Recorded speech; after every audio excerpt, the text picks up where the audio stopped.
I thought I was a smart person, but apparently I'm not. Yeah. Because I have no memory or recollection. I was hinting on the last episode when we were talking about the first Fantastic Beasts movie. I was saying that I thought I didn't like the second one, and I remembered it being kind of mediocre. I was wrong. So I don't remember really my reaction in 2018 when I first saw this movie, Fantastic Beasts: The Crimes of Grindelwald, the second one. But this time, watching it yesterday, I was wowed. I really, really liked this. Yeah, it's funny, like before we started rewatching both of these to record about them, I thought I really liked the first one and I hated the second one. And then we watched the first one and I was like, I don't like this. And then we watched this one and I was like, I kind of like this. Like, I have problems with this movie, which we can get into, but overall, I actually think this might be a better movie than the first one, like weirdly enough. You know, we were in the car the last couple of days listening to the new Jack White album. Oh, it's so good. Which is called Fear of the Dawn. It's really good. His solo career has been going 10 years. This is his fourth solo album. And we were shuffling the previous 3 albums, which I have tried so hard to like. And each of them have a couple great songs, but there's something messy or off or inconsistent about them. And this new album nails it. And you can see him pushing in all those directions on the previous albums, and it's just not there yet. I feel like this second Fantastic Beasts movie has that same evolution where it hits the stride that it kind of stumbled towards in the first film. Yeah. Because there was a moment where it cut between all of these gorgeous shots of, I mean, it looks like Alfonso Cuarón directed half of this movie, where the dark, amazing shots of Grindelwald in the prison, or all contorted floating up the stairs before they loaded him on this. That was cool. I liked that. And it would flip between that and then Jacob and Newt taking a portkey. Yeah. And a cool creature. And it felt like all the elements of Harry Potter working at full speed. It really felt like we lived in and brought back the wizarding world. Like the last one was a little rusty. There were, I think, 6 or 7 years between the last Harry Potter and the first Fantastic Beasts. It would make sense that it's a little rusty. Yeah, right. But this movie felt just great. I really liked it. The direction, the visuals were so much better. We didn't talk about this in our other episode. By the way, if you haven't listened to our first discussion on these movies, you probably should, because we're going to build a lot on it, I would say. But I've completely forgot to mention the effects. The effects in the first movie are not great. Like, some of the creatures look really good, but overall, there's a lot of oh, that looks fake. Oh, that looks bad. Oh, that's green screen. Oh, that looks weird. This one was a lot better. There's still some moments where you're like, ugh. It's weird how the effects look in the first one. Yeah. Because my first thought was oh, this isn't aging well. But it was only a couple of years ago. And I think back to a bunch of the creatures in the Harry Potter movies, and those still look great. Yeah, in the same way Lord of the Rings looks great. I feel, and they were so of a time. Like watching the first Fantastic Beasts, I was like, Chamber of Secrets looks better than this. The basilisk looks better than half of these creatures. There were a lot of bad things. It was just over CGI'd, and so it all looked really fake. This one, I think it's honed a bit better, and maybe the budget's a bit bigger too. Well, this one I feel like it had more creatures, and they did a really nice natural job, and I'm sure it must have been incredibly difficult, of weaving in new creatures with plot beats. Oh, I really disagree. Okay. One of my big... go ahead. Sorry. I was going to say, I feel like the creatures in this movie were more creative. And I was noticing maybe the CGI worked for me better in this movie because so many of the creatures don't look like any animals I've ever seen. So when there's no point of reference, when the creature design is more creative and original, you're not comparing it to anything. So I think you're bought in more. Yeah. And I thought some of the creatures are pretty fearless in this movie. I really loved the CG. Yeah, the creatures themselves are really cool. My problem was they felt really forced into the plot, and it felt just really awkward. The problem that we sort of identified in the first Fantastic Beasts movie is that this plot with Newt and his creatures is slowly going to become less and less relevant to the Grindelwald Dumbledore thing. And in the first movie, the creatures are central to the plot because one of the biggest conflicts is that they all got loose and Newt has to find them all. And so that all makes a lot of sense. And you're introduced to all of them in the case because you're introduced to Newt as a character and what he does for a living, and Jacob is being introduced to all this stuff. But then here it was they're not really serving a function anymore. There are a couple exceptions, but like for the most part, it's just there's no reason for like the Zawu, the dragon cat thing. I loved that thing. Very cool creature, but what's the point of him being there? Like he's just part of the circus. He serves no function. Like it's just there, and Newt happens to find him, and then he just puts him in his case and kind of uses him as a weapon later, which is weird. I don't. And then like the weird black cat things in the French ministry, they're only there because Newt knows what they are, and so we have to showcase Newt's. I think it would make sense. Creature that personality. They would have defenses we don't know about. I mean, they had Fluffy was used as a guard dog in Harry Potter. I know. It all feels too convenient. It's like this like knowledge of magical creatures is a part of Newt's personality and character, and if we don't show it, it's weird. And how can we justify Fantastic Beasts being in the title? It just all feels really like forced, trying to drag them in. Wow. And then like the Kelpie that Newt swims with, it doesn't do anything. It just looks cool. I don't know. See, I mean, by that logic, the idea that if a Fantastic Beast is going to be in the movie, it has to be useful to the plot. By that logic, the only useful creature so far in these movies is the Niffler in the moment where it steals the thing from Grindelwald. Yeah, but I don't even mean like useful. I just mean they're central to the plot in the first movie. Like that's the point of the movie, is Newt's trying to capture them, like not capture them, but regain them and stuff. And you know, they're wreaking havoc in the city and all this stuff. Here it's just, oh, remember Newt's an animal guy, so we got to have animals. It just felt weird. Again, except the Niffler, who like he is like directly part of Newt's like detective work, and he ends up getting Grindelwald's blood pact thing. But animals escaping from this like freak show circus that we go to, that makes sense that they're there. I suppose. Then the circus is blown up, so they escape. It just seems like every 20 minutes they're like, oh, we have to have a scene where Newt explains to us what this creature is. But if the world hasn't kind of domesticated and controlled and made rules about magical creatures, and they're just viewed as vague, wild threats, it would make sense that they're kind of running rampant everywhere. Yeah, but again, it's not at all related to the Dumbledore Grindelwald stuff, and so it just feels. I'm telling again, it's okay, but the way that they've structured the story, it's going to keep getting more and more disconnected, and it's not going to make sense. But that's what plot is. You're separating. You're throwing problems at the protagonist to keep them from confronting and overcoming the antagonist. I know, but I'm saying if our main hero was not Newt Scamander, there wouldn't be this many creatures. That's what I'm saying. I don't know. I think you can chart creatures through Harry Potter, and he's not a zookeeper. But like the main issues that Harry encounters are not always connected to creatures. It's about people and problems. It's not just, oh, what new creature am I going to face this time? You could say Goblet of Fire is a parade of creature problems with mermaids and dragons. Well, that's different because those are like structured obstacle course tasks. That's different. I'm just saying, the plot beats of that book are charted through the encounters of magical creatures. Yeah, but it's not like the creatures are directly part of the Voldemort thing, whereas this, they're like trying to make it part of the Grindelwald thing. It just doesn't work for me. Well, Grindelwald, I mean, I don't think he has much interaction with the creatures here. But if we're traveling the world so much and going through so many locations and seeing the wildlife in the same way we're seeing the people, I think that makes each location feel more fleshed out and lived in.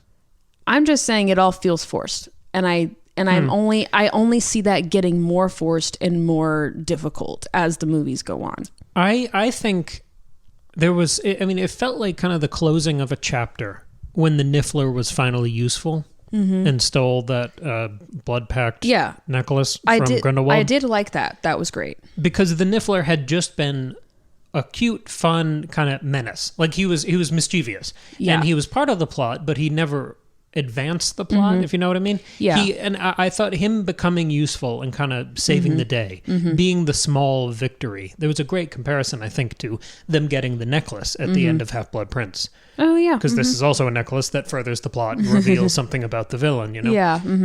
The Niffler finally being useful there felt like it was closing the chapter on the Niffler, who was the first Fantastic Beast we met here. Yes. I feel like, and obviously we haven't seen the next movie, but I feel like there is going to be less monster action, definitely, in this next movie. That's what I mean. And I will say, I realized the Niffler actually advances the plot in the first movie. He's the reason that Newt goes into the bank and meets Jacob in the first place. So that's inciting incident. So that's pretty cool. But yeah, well, that's the problem. Like you were saying, like their creatures are going to feature less and less. And so again, the way that they've set up this story doesn't make sense. Well, yeah, but Newt... Okay, so my favorite part of this movie, and it's one of those really satisfying kind of structural, in the same way we're talking about bookends with the Niffler. We meet Newt's brother. We've heard about him, Theseus. Yeah, he's cool. We meet him in the beginning of the movie, and he hugs Newt. You can tell they have a messy relationship, but even after they have this big disagreement, he just gives him this hug before they leave, and he tells him something secret. Well, I think that's why he hugs him. No, I think it's both. Okay. I think it's just to kind of shore up that family connection. Okay. Because you can love people you disagree with. I think it was kind of a reminder. Well, and he wants to warn him, so he's doing a good thing for him. So, but I don't think he didn't want to hug him in that moment. Sure. Yeah. Because Newt also describes him as a hugger later. And at the end of the movie, after Theseus's fiance is killed, Newt hugs him. And I feel like that was Newt coming out of his shell. But it's also the moment where Newt says he's chosen a side in this brewing war against Grindelwald, that he starts the movie being the Newt of the first film, who's very disconnected from society. Yes. He spends all day in his suitcase, like protecting and feeding his animals. By the end of the movie, he's saying, I've chosen a side. Yeah, I want to play an active role in this. And he's enlisting with the Aurors in this battle against, or this growing kind of World War II pseudo-conflict with Grindelwald and his followers. Yeah, that's cool. I like that. That is Newt's role changing, where he's not this zookeeper saint who's disconnected from the world. Connected, right. So I don't think he will operate in the next movie as the animal guy consultant. I think he's going to become like an Auror. He's going to be a tool on their tool belt. Yeah. So I think they're instead of changing the plot to revolve around magical creatures, I think that they made the smarter choice of changing Newt to fit the changing ambitions of the storyline. Yeah, and that's good. It's more that I just think that it's like, did they not think ahead? Like, why did they start it with this creature thing and then they're slowly... Yeah, but look at Harry Potter. It's an arc where, I mean, they always said like each movie is the dark one. They're changing and evolving. Oh, it's a lot darker this time. The kids are growing up. Yeah, but the kids are changing and evolving the whole time and maturing. And eventually they become these like combatants. And they're starting political organizations and growing and rebelling. Well, no, I mean, that's fine. I don't mind a character evolving. It's just more that... Because look at him this way. Instead of just being the cool zookeeper guy, now he's the guy on the team who has a little lockpick in his pocket. Yeah, he has all these skills that no one else has. Like the picket becomes a lockpick. Yeah. The Niffler becomes a way to steal stuff. Yeah. He has invisible ones. He has that yo-yo bird thing from the first one that he used to... Yo-yo bird. I mean, that's the thing that Swooping evil, yeah. That's the thing that caught Grindelwald. Yeah. So if he stops being the cameraman shooting the shots of the animals in between the challenges of the Great British Bake Off, and he starts becoming Ash Ketchum from Pokemon, using these creatures in tactical ways, then he becomes an asset. And I think that's what we're signaling as we move into the second half of this. Yes, and series. I think that's the best way to handle it. It just still feels a little messy to me, and I'm really getting this sense that like, okay, like I know that marketing and marketability is always part of art, and you can't separate that. I hate it. I hate that that's how life is, but that's what it is. But I hate when I can really see it. And all I see with these creatures is they're like, oh, well, what was so fun about the first movie was all the creatures. That's what separates this from the Harry Potter movies. Like, this is our central thing. And so we have to keep putting them in the plot and in the movie. Otherwise, why is it called Fantastic Beasts? And it's just going to keep being forced into it unorganically. Maybe. Yeah, I mean, I don't know. We haven't seen the third one yet, but I'm saying it felt more forced this time, and I'm worried it's going to feel even more forced in the third one because it's getting harder and harder to justify. I'm much more optimistic and hopeful for the third one than you are. That's what it sounds like. Well, I'm a negative Nancy. Well, it'll be fun to see who's vindicated. The only moment of that I saw in this movie, that kind of marketing angle, and it's going to make sense. You have to have a commercial angle on a franchise that's made over $1 billion. And I understand that, but I hate when I can see it directly. The only moment of that I saw was the 3 baby Nifflers. But I adored the baby Nifflers. Exactly. But I had no issue. What an amazing case study for Grogu a year or two later. Exactly. Yeah. Yeah, I mean, I was gonna say, I wrote like a list of things like, okay, here's what I loved about the movies. The Baby Nifflers was like number 2. But what I mean, so the story that's coming to mind is the Ewoks in Star Wars, and those being pretty intentionally something to sell toys, and something cute to get kids invested. I think the Baby Nifflers were definitely that. And I remember like a 3-pack Funko, set of the 3 Nifflers at the time. But they were only in that one scene. Yes, they were only there for a second. It was like an evolution of, it was like, remember the Niffler? How about a baby Niffler? And it was just like cute and fun. And it was a way for us to show Newt going down into his cellar, into his house with all the animals. And so I liked that. It was just like, it was about his personality. Yes, and I think it functioned as a metaphor because what my favorite part of this movie, and I, like you, I have a list of kind of improvements, I think, over the first one. One of the big ones for me was showing Newt as an emotional character with relationships. He had, he had this friendship with Jacob, kind of, in the first one, and he had some kind of stirring for Tina, whatever. I know. Why would you name your characters Queenie and Tina? It's stupid. I'm going to trip over that till the end of time. But I loved seeing Newt as a brother here. And I know you thought their relationship was a little rushed. You made some comments while we were watching it that things didn't feel earned. But a lot of this stuff loved watching his interactions with Theseus. I thought that gave me a lot more insight. That stuff was good. I really liked that. I thought, that was a way to evolve his character without it feeling like a forced new character, because we already know he has this brother. Like, and I think tightening up that connection with Theseus by the end of the movie, where he's choosing the side, he's basically signing up for whatever this new Dumbledore's army is. Because at the beginning of the movie they ask him to be an Auror, and he says no, and then at the end he's like, oh, okay, I'll help. So him doing that and giving Theseus now, like, he's now the closest person to Newt. It's not Jacob or Tina anymore. It's Theseus. They have the most history. And they're bonded by this trauma of losing Leta.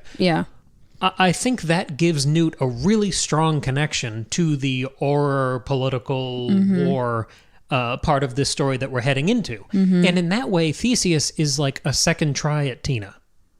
Because Tina was supposed to be the big connection with Newt in the first movie, and she was an Auror, but something just didn't work. Because she was bad Auror. She's not a good cop. She was, and they did make her more competent here. They gave her like a side mission. She was a bit more capable here. Stuff. Yeah. I mean, she still was boring as ever, but they gave her bangs and they made her a bit more capable, so that helped. That was an improvement. But I do think they beefed up Tina here. They made her a much more competent detective. Yeah. I think another good thing that happens here is, like, obviously we haven't talked about it, Dumbledore. He's so great. I love the inclusion of Dumbledore. I think Jude Law's doing an amazing job. I love Jude Law. Me too. And just like Dumbledore's relationship with Newt is really good. I love that first scene where the glove appears and they go up onto St. Paul's. Like, that's all really cool. It had that charm. Not trying to be likable, but just that like magical British whatever, and magic I special like, sauce that makes the Harry Potter movies. And I feel like I could really see Jude Law not imitating Michael Gambon, but you could tell he studied Michael Gambon. Yes, he did. And he's doing a similar, like, vaguely Irish accent, which I really like. But he's also still doing his own thing. He's not just doing an imitation. But you can see him, like, really honoring the source material, as in the Harry Potter movies, like trying to honor that character and not just be an entirely different thing. Like, I really believe him as Dumbledore, even though he looks nothing like Michael Gambon. I want to see what you thought of this, because I like you, I really liked the introduction of Dumbledore, but I thought they were establishing him as one of the most important characters in the franchise, because when you see Gandalf in The Hobbit, you are way more connected to him than you are any of these new dwarves you just met. Yeah, because you remember him from Lord of the Rings, and he's also just so charismatic. Yeah, he's your most consistent, important, powerful franchise character. So he's your anchor going into the story. It doesn't matter how relatable Bilbo is, Gandalf is more special to you. Yeah, especially with someone like Ian McKellen doing it. And Jude Law brings that same magnetism. He's just a really good performer. He's really good, on stage, TV shows, movies, he's just really good. Yeah. And I thought the thing that impressed me here was that they set up Dumbledore like he was another protagonist. He was connected to Newt, but I don't feel like he was subordinate to Newt. No, and there are plenty of scenes where Newt's not in there. Yes. And it's just about Dumbledore. Right, which is bold. Especially with a role that people have such an emotional connection to. Yeah. I really love that they set up Dumbledore as an equal, because moving into this next movie, I mean, apart He's from in the the title, title. but even apart Yeah. from that, I've tried to avoid all the trailers and images, and I've seen Yeah. a poster. Yeah. But Dumbledore has to be a bigger part of the story Yeah. because of his connection with Grindelwald, especially after the way this ends with the Blood Pact thing. That he has to be the key to resolving that conflict. Yeah. I love that they didn't hide from him as a second protagonist who might become a first protagonist. If we're talking about Newt eventually becoming just another tool on the tool belt, he's on Dumbledore's tool belt. Yeah. Because we know he's ultimately the one in the duel with Grindelwald who defeats him. Yeah. The problem though is I worry that it's so messy of them, like going from Newt as your main character to, well, Dumbledore's kind of a equal main character. Oh, now it's just Dumbledore. Like they're just vaguely starting off. It just feels like they're using Newt as an excuse to explore the Dumbledore thing. And I'm just like, why did we bother in the first place? Like if Newt does not stay central in the next movie, I will be really disappointed by that. I think they signaled throughout this film that Newt is not the one single lead of this franchise anymore. Yeah. I noticed when I was young, reading Harry Potter for the first time, I think my favorite chapters were the ones that were just Voldemort, because it felt like such a rare thing to see him on his own, not in pitched battle with the righteous, boy who lived, but just on his own, to see how he interacted with his followers and kind of the whole like Tim Burton-y angle that those chapters had. In the same way, I felt this like covetousness of all the standalone scenes of Grindelwald. And I love that they kept cutting back to him throughout the movie. It wasn't like, oh, Voldemort has to show up at the end of each school year. We were showing him as his own character, stumbling, making advances. Like he was part of the chess match throughout this film. I liked that. In the same way Dumbledore was. And I think you could argue that those three were our protagonists. Yeah. So if that continues going forward, where those three have their own distinct storylines with occasional crossovers, I think it's okay to recalibrate them and maybe demote Newt a little, promote Dumbledore a little. Like, I think you can make that transition naturally. I just think it still feels messy and forced and just like how do we get kids to come to the theater? Cool creatures. How do we get them to stay? Oh, we keep doing Dumbledore. I don't know. It just feels so cheap to me. You're talking about the commercial angle of the franchise, I know, right? because it's all I can see. But That's Warner the problem. Brothers is doing analysis. They're doing surveys and seeing who cares about this. Yeah. Kids don't care about Harry Potter. This movie was the worst performing Wizarding World film ever. The audience for Harry Potter is in their 30s. Yes. It's us. It's the millennials. Well, and that's why they made the main characters adults and not kids. So, and they're not ignoring what's happening in pop culture right now. They're not ignoring that we went from Harry Potter to Hunger Games, like kid franchise, teen franchise, Game of Thrones, adult franchise. They know that that's where the eyeballs are, especially for genre fiction. I don't think they're going to shy away from that stuff now, especially as our entire generation is now incredibly politically charged. And they're dealing with the inklings of fascism in World War II. I don't think they're hiding from the adult topics anymore. Oh, yeah. No, I agree with you there. Yeah, And that's really smart of them. This film matured the tone for me. I was worried in our last discussion about the characters, the Newt kind of quartet. I was worried about them being too light and fun, and that kind of clashing with the Graves, Creedence, McCusa, all that shit. Yeah.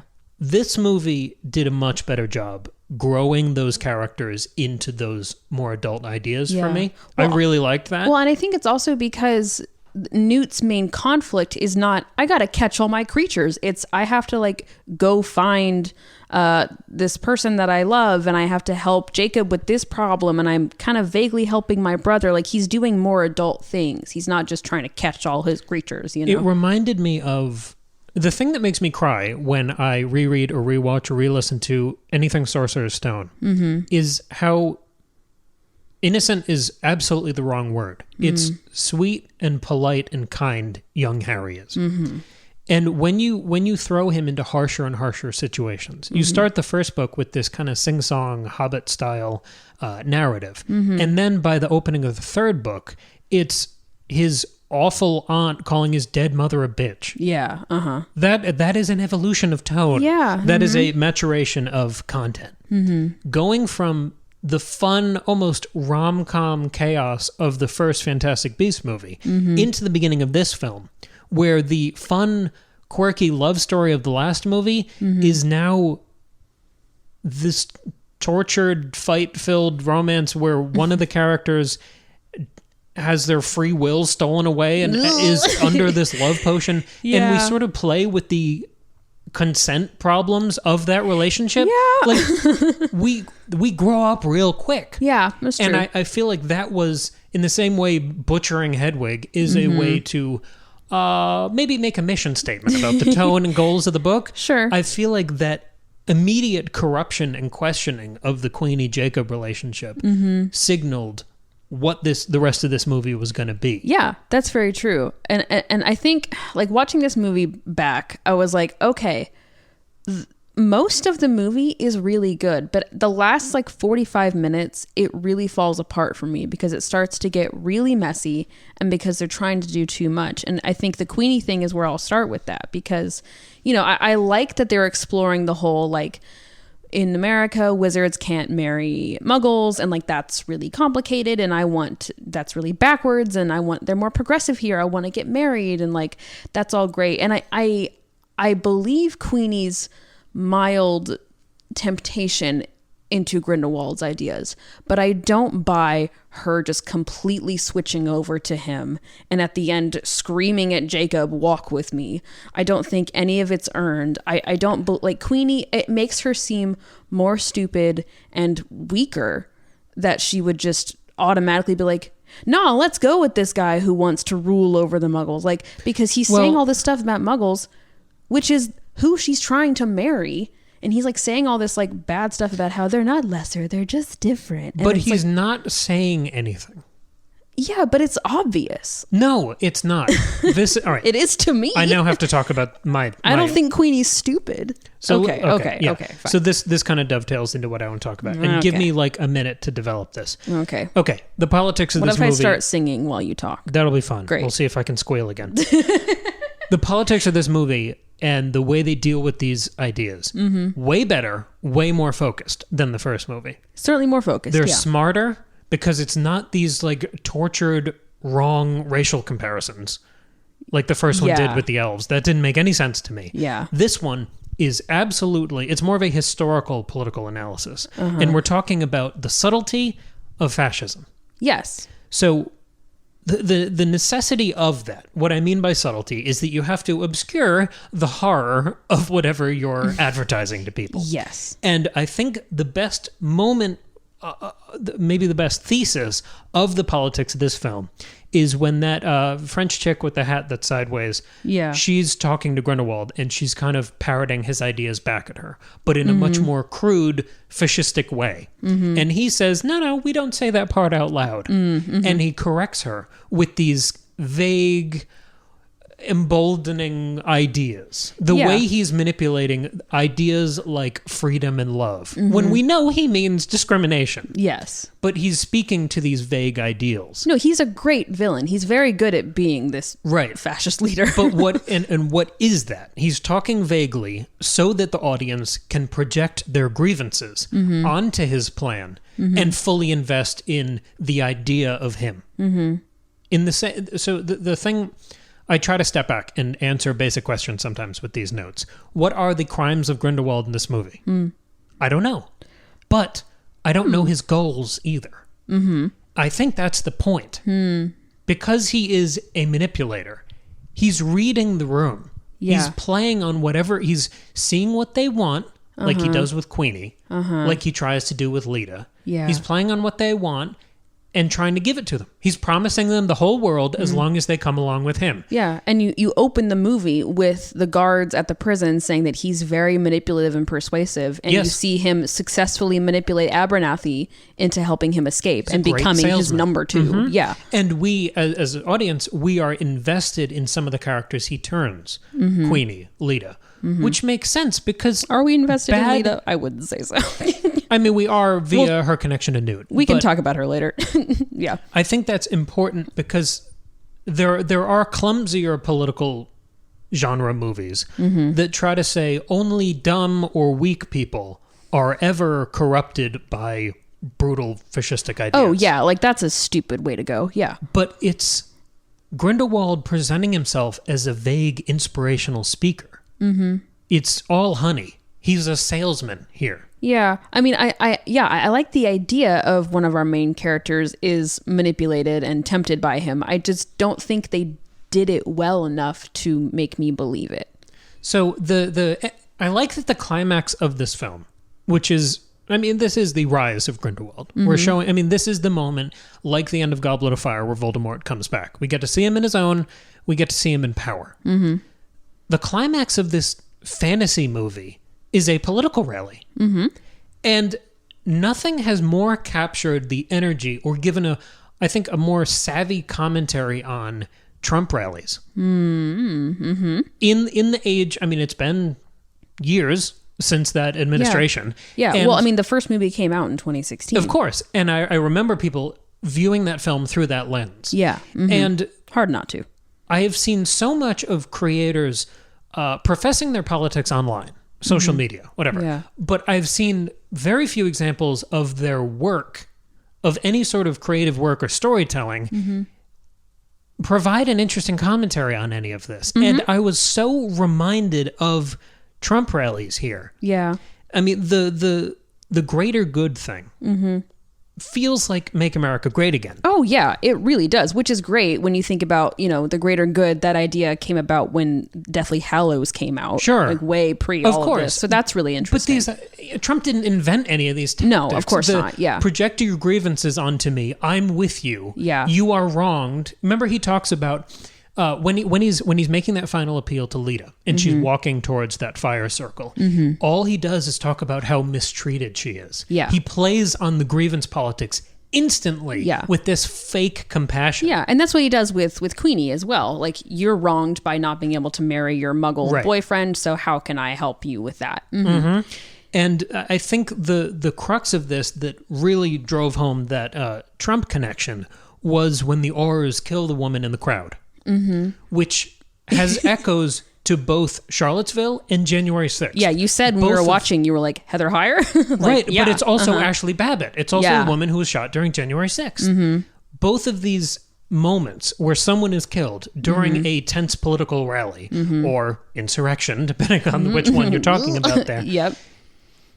The difference between Trump and Grindelwald, and I think why I'm now invested in Grindelwald as a villain, is how savvy he is. Oh yeah, like he becomes much more crafty and complex in this movie. You only see him as Graves in the first one. And all you see is him manipulating a child. So this is much more interesting. Who's very vulnerable. Yeah, but like, here hard to he do. abandons his speech. He abandons his goals and precepts and the things he's laying out for the crowd. Abandons all of that when this woman is killed because he sees the opportunity in that.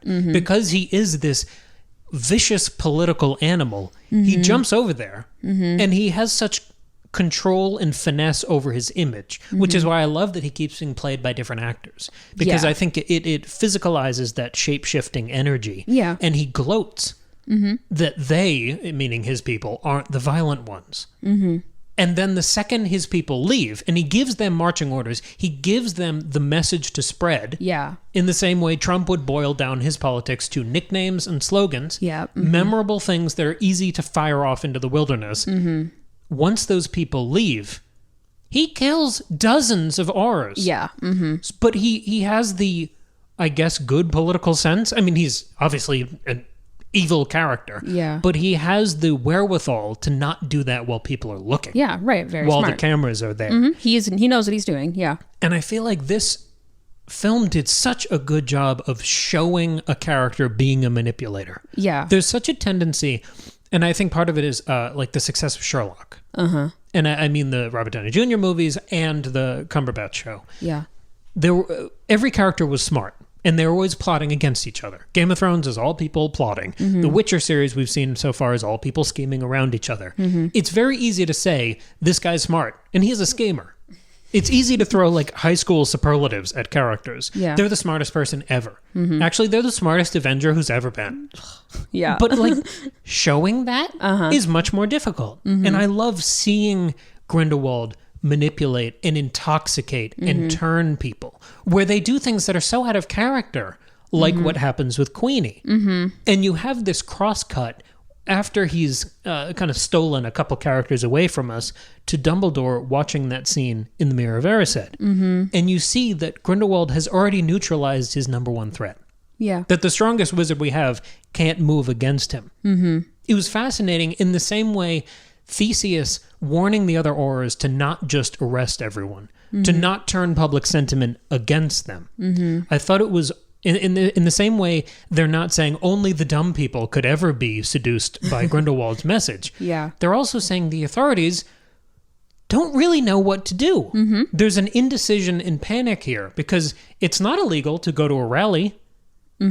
It's not inherently wrong to listen to someone speak a different political idea. Yeah, no, and that's what Queenie's trying to say. Like, why don't we just listen? Yeah. But then you get a whipped up crowd and it turns into January 6th. Or it turns into the finale of this movie. Yeah. And the panic and confusion in that moment of everyone involved was such a nuanced take on those ideas. Yeah. Yeah. No, you're totally right. I think that's all being handled pretty well. Again, I still think I would have liked to see more of how Queenie gets pulled in, but like, that's fine. That's a small grievance of mine.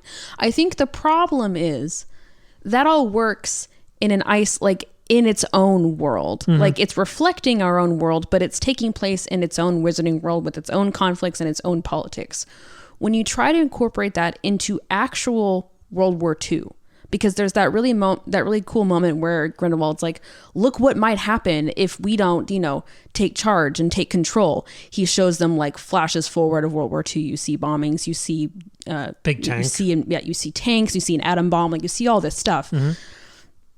That's all really cool, but it's like, how is that actually going to work? Like we talked about this in the last episode. How are we going to actually incorporate wizard politics into what's really happening with Hitler? Like, again, why is the most scary thing planes and not the Holocaust? Like, why are we not and the reason we can't bring that up is because it's so messy to deal with, and you again have the problem of why don't the wizards just kill Hitler? But is that a problem for this movie, or are you wondering or worrying how the fourth or fifth movie is going to handle more that one? Okay. Especially because they seem to be drawing a link between Hitler, Mussolini, and Grindelwald. So how are you tackling that is going to be really challenging. I don't mind an allegory of World War II or a comparison to, but when you try to actually incorporate it into the real events that happened, I think that's where it's going to get really messy. Do you think maybe the Grindelwald angle on that would be let them kill each other and then we'll swoop in and take out whoever wins the war? Like that might be Grindelwald's take. Like letting the Muggles look bad and tear each other apart. Because he doesn't care if Muggles are dying. Yeah, well, right. But so that kind of serves him. But the people who will be fighting against that won't be cool with that. Oh, I know. So I think there is a possibility that they handle that well. And I haven't seen that yet, I'm so I not don't optimistic, but I'm also just being really negative. But no, you're right. I mean, the way that they're handling like their own like insulated like politics and messiness and nuance, I think is done really well. And where we talked about the first 20 minutes of the first movie having a great kinetic energy, having momentum, inertia, just a great cinematic quality. I felt that for the first hour and a half of this. Yeah. And I know you mentioned the last 45 being kind of messier for you. Yeah. And that does line up because the movie's like 2 hours, 15 minutes. Yeah. We talked about kind of the recalibration of a bunch of these protagonists. One thing I think we can both agree on, I'm very glad they demoted Creedence. Yes. He's barely in the movie. He wears his stupid vest for like 3 scenes and then he pops up at the end. But then they try to make him be central. Here's the problem. Okay. Let's talk about the ending. The Creedence stuff. Okay. Well, let's back up. One of the biggest problems with this movie for me is the whole Leta Lestrange plot line. Yeah. If you eliminated her and her whole weird family backstory, the movie would only get better. It wouldn't affect any of the other plot. It would only make the movie cleaner and more focused. All Leta does is it's a 2.5 hour red herring of, is she related to Creedence? And then she's not, like, okay. And it just creates this like half-assed love triangle with Newt, or love quadrangle with Newt, Theseus, Tina, and Leta. Like, she just, I mean, Zoe Kravitz is doing a good job. Like, she's not bad. Yeah, it's just not her fault. It's not her fault. There's no reason for her to be in this plot line. Like, her introduction in the first movie was unnecessary and messy, and like, why is that there? And then her inclusion here just makes the movie messy. It again, like the first one, I think the movie is trying to do too much at once, and I think the Leta stuff just drags out the plot. It interrupts the flow of the climax when we have that whole scene in the graveyard that Jacob just randomly appears in, and he's like been gone for 45 minutes. Yeah. Like, there's no need for her to be there. And it just felt like she's canon because of the Lestrange family, so let's put her in. It didn't do anything for me. Yeah, I agree. And I think the takeaway here is that the Lestrange subplot is pointless. It ultimately doesn't affect anything. And then they just kill her at the end. So then there's no need for it. And I think that's maybe the silver lining, is that the storyline is resolved, so it's not going to continue being a problem. Yeah, and now Newt doesn't have anything in the way of being with Tina.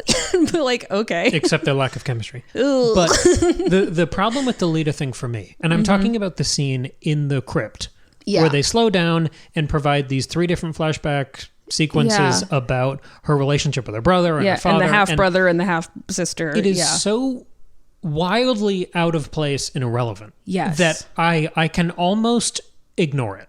Because it is such it feels like we talked about in the first film, parts just feel vestigial. Right. They feel like things that should have been cut between drafts. Well, and I think that's why I actually liked this watch better, because when I first saw it, I was like, what's the deal with all this Leta stuff? But then when I knew going into this rewatch that she's not relevant, I could kind of ignore it and just enjoy the rest of the movie. Yeah, and you could cleanly cut those 10 minutes. And I think, and all the other stuff with her flashback with Newt at Hogwarts, that's like so weirdly done, and her just like creepily staring at a desk in an empty school, like, where are all the kids? I don't know. It's just weird. One of my happiest observations watching this film in 2022 is, like I talked about before, how much I think they nail balancing all these protagonists and storylines. I love the flow and the flipping between these characters, except for this moment. Yeah. So if we're calling that the one screw up, that's fine. Yeah, it's just that they tried to make it so central, and then it so didn't matter. It was just, I really didn't care for it. But it seems to contradict, I was talking about the first hour and a half being quick and great and having a much more cinematic quality versus sometimes a book adaptation. You can get bogged down in details and exposition. Yeah. Things that can be clarified in voiceover, I guess, but even that's a slippery slope.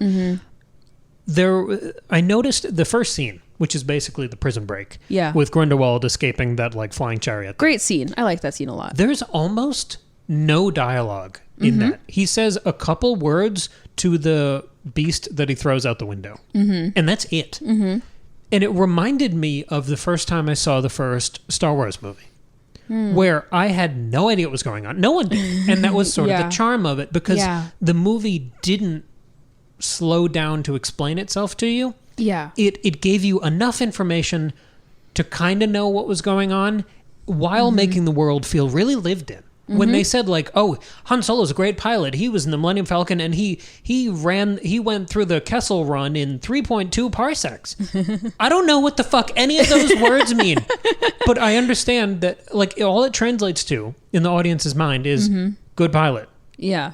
Big time guy. Okay, yeah. This world is big, and he did good pilot thing. Yeah. That's fine. Yep. And I like that kind of immersion, because you're talking about the more commercial films here. Yeah. I mean, Star Wars and Harry Potter. There is always a concern from the studio that things are going to be hard to understand. So you have to spoon feed everything to them. I thought this movie did a great job just going for it. Yeah. Oh, there's a port key. We kind of get it. Oh, they're every time there's I a flash love the port key. Way better than them apparating randomly. I like the port key a lot. The flashes of green to murder people, and we don't slow down. Yeah. You get it from the way it's shot. This movie is shot really well. Yeah, except for the scenes with Leta where she's looking straight into the camera. I'm ignoring Leta scenes. Reason. It's not a good subplot. But so much of this movie where it works almost as a silent film.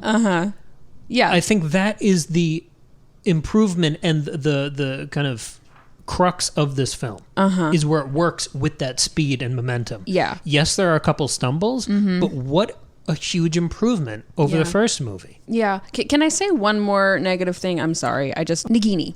What is the point of her being in this story? Like, I think Nagini's backstory on having this like blood curse where she becomes a snake, that's really, really cool. And I think that would have been like a fun Easter egg if we just saw that scene with her in the circus and then we moved on. Then it's like, okay, if you know Harry Potter, you know that that's Nagini and that's cool. And then you can just let it go. But she's just vaguely tagging along with Creedence for absolutely no reason. Like, it's like they're vaguely connected because they're both outcasts, but everyone in the circus is an outcast, so why don't they all stick together? She adds absolutely nothing to the plot. All she does is translate French for Creedence and look kind of upset for the whole movie. She has no personality. She's stuck in the same outfit for 3 straight days. Like, they don't give her a new outfit. And she just, if you have plans for her to do more in the later films, you have to develop her and make us care about her, because all she does is stand there and no one seems to question why she's there or who she is.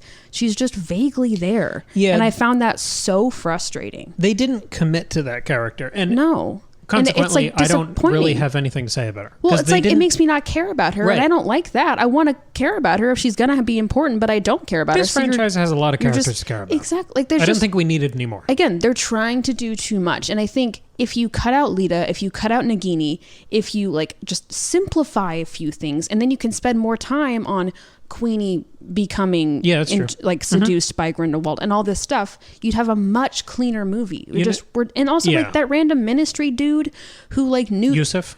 Yeah, who like Newt has a backstory with, but we don't ever learn, and is just vaguely a spy for Grindelwald. You don't even need him. Why are we doing that? Yeah, I think you're making a great point. I'm really taken by the titles in this franchise. Fantastic Beasts and Where to Find Them. Where do you find them? Everywhere, stupid. Walk outside. Crimes of Grindelwald. What are they? We don't know. That's the point. He's a mercurial, manipulative villain. And Secrets of Dumbledore. the one part I remember of my thoughts in 2018 when I first saw this movie was about the ending. Was this claim that Creedence Barebone is really Aurelius Dumbledore. That's also why I hated this movie when I first saw it, because that was the end. I saw this in like an IMAX in New York. And instantly when I left the theater, I knew that was bullshit. Yes. It has to be. It has to be. And I love that because it is the payoff. I mean, we talked about the bookends in various respects of this franchise so far, with the thing with the Nifflers, with the movie 1, movie 2. We talked about the hugs, with the kind of framing the second film here. Yeah. The Crimes of Dumbledore, or Crimes of Grindelwald, are manipulating people and selling them whatever they want. Yeah. He's doing that like tarot deck thing or crystal ball of just observing people, seeing what they want, and promising it to them. Yeah, telling them what they want to hear. It's very basic. Yeah. So he literally has his tongue taken away because he's so good at that. Yeah. And that's the beginning of this film. Yes. And then at the end you see him, I hope, lie to Creedence. But all he does is talk. Yeah. He doesn't give him any proof. All he does is talk. Well, he kind of pretends that the phoenix is proof, but again, that could have been an illusion. He could have just made it a phoenix. It could be anything. Yeah. It's a bird. It's a spell. It doesn't matter. That bird is nothing. I'm so hoping that that's what this is, that he's lying, because Dumbledore having another secret sibling would make no fucking sense and would be so disrespectful to Deathly Hallows. Talked about the only person that this master manipulator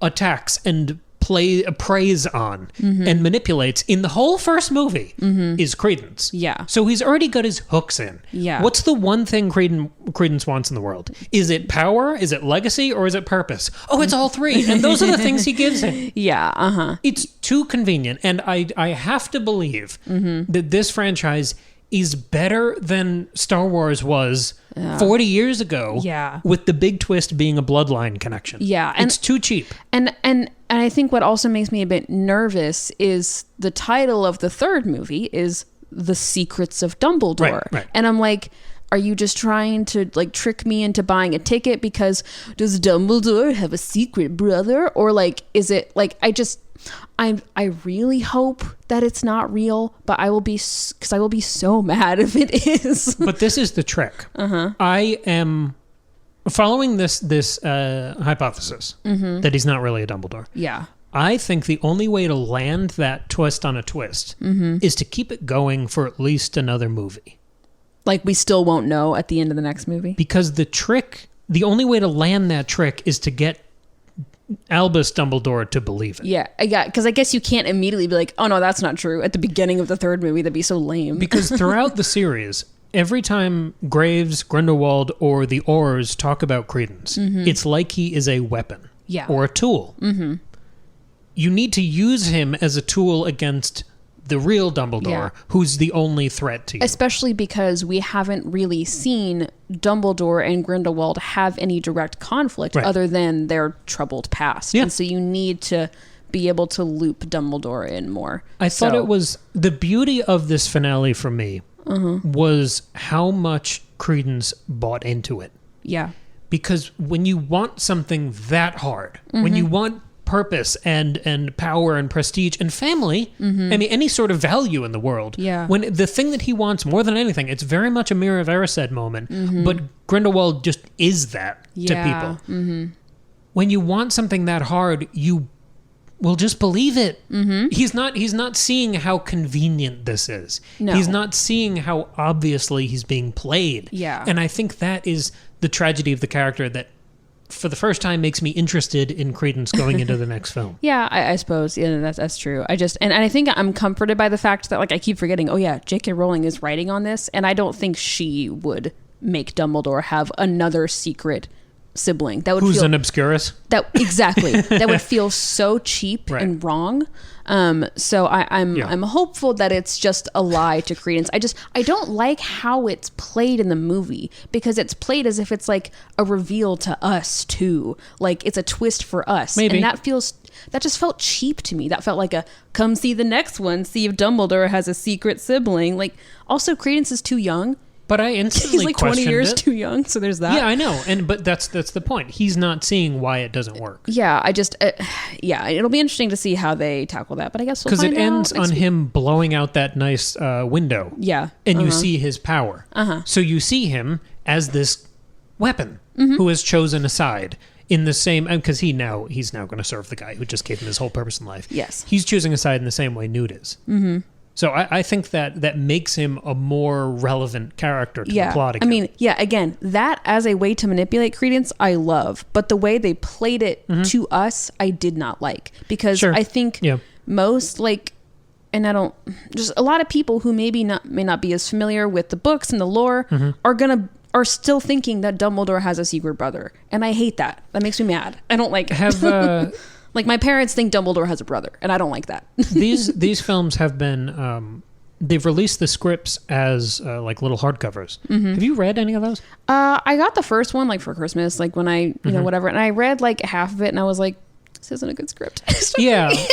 Like, I'm wondering if you stopped reading. If you get anything different or anything more. I was not all I was remembering was how much I was disappointed in the movie, to be honest. Are they even doing that with this third one? I don't know. Probably. Honestly? Anytime they can sell something Harry Potter, they do it. So I don't know. Because so much of this, my favorite parts of this movie were silent. Yeah.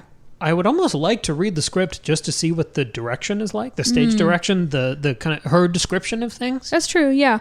Yeah. I don't remember how. I mean, I've got the copy, I think, here at our apartment. We can look at it. And if the third one plays with that, I don't know. I think they're doing so much more character work. It's less of a parade of magical creatures. Yeah. If they keep going with character work, I think I might end up reading these things. Yeah. Just to see what I missed, because this has to be the most mumbly cast ever assembled. Oh my God. I was almost about to turn subtitles on. I was like, I don't know what any of these people are saying. They're all mumbling, and the sound mixing is, again, we're just watching on a TV at home. This wasn't mixed for a TV. It was mixed for a theater. But I'm like, I don't know what the fuck anyone's saying. Newt mumbles so much. And I know that's part of his character, but like also, I got to know what you're saying, Newt. Right. And then like Theseus, I couldn't understand half of what he said. And like Tina enunciates a lot, so good for her. But I mean, she's barely in the movie, but yeah. When she does talk, it's clear what she's saying. But anyway, it's frustrating. Yeah, I enjoyed this discussion. That was fun. All right. See you later. See you soon. Bye.